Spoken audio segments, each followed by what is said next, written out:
স্পাইডারম্যানের অনেক কেকই আমি তৈরি করছি, বাট এইটার মতো একটাও না। এই কেকটা নেয় আমার রিপিট কাস্টমার।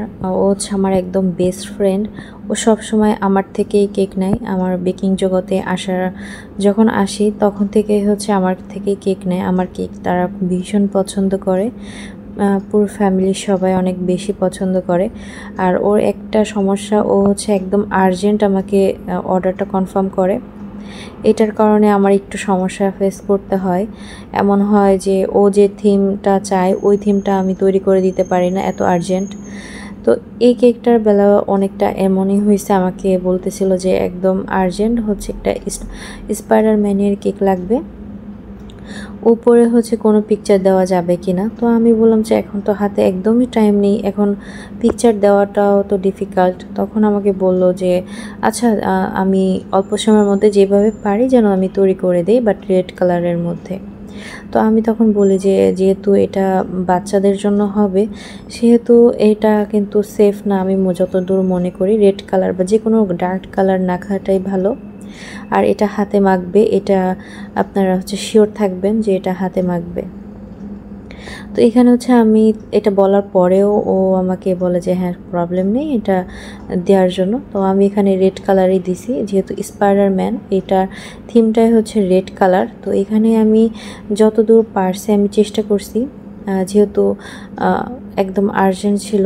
পরবর্তীতে আমার কেকটা যখন একদম কমপ্লিট হয়ে যায়, যে জাল জাল যে থিমটা ওইটা আমার আর্ট করা হয়ে যায়, তারপরে হচ্ছে ও আমাকে বলে যে আমি কিছু পিকচার উঠায় নিয়ে আসবো যখন আমি কেকটা নিতে আসবো, জাস্ট আমি যেন ও কেকের উপরে বসিয়ে দিই। তো আমি বললাম অবশ্যই। তো আমি ওকে হচ্ছে মাপটা বলে দিই।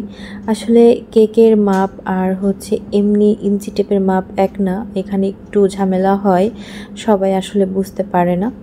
তো ও আসলে বুঝতে পারে নাই। ও একটা মানে এমন তিনটা পিকচার আনছে, আমি ওকে 5টার মধ্যে হচ্ছে পিকচার দিই, একদম ছোট সাইজের আনতে বলি, বাট ও একটু বিগ সাইজেরই নিয়ে আসে। ও হচ্ছে বুঝতে পারে নাই যে সাইজ আজ নেই, ওই সাইজ দিয়ে হচ্ছে সুন্দরভাবে তৈরি করাটা একটু ডিফিকাল্ট ছিল কেকটা। তারপরেও আমি পারফেক্টলি করার চেষ্টা করছি। আর ভিডিওতে দেখতে পাচ্ছেন এখানে হচ্ছে আমি চকলেট একদম হচ্ছে চকলেট দিয়ে আমি এই ডিজাইনটা করছি যাতে একদমই নষ্ট না হয়। আর এখানে আমি যে স্পাইডারম্যানের যে শেপটা, তো আমি একদম চিন্তা করে নিয়েছি যে এখানে হচ্ছে জাস্ট এই শেপটা দিয়ে রাখবো, আর যদি চায় এখানে স্পাইডারম্যানের যে চোখটা থাকে ওইটাই আমি এখানে ফন্ডেন্ট দিয়ে বা ক্রিম দিয়ে তৈরি করে দিতে পারি।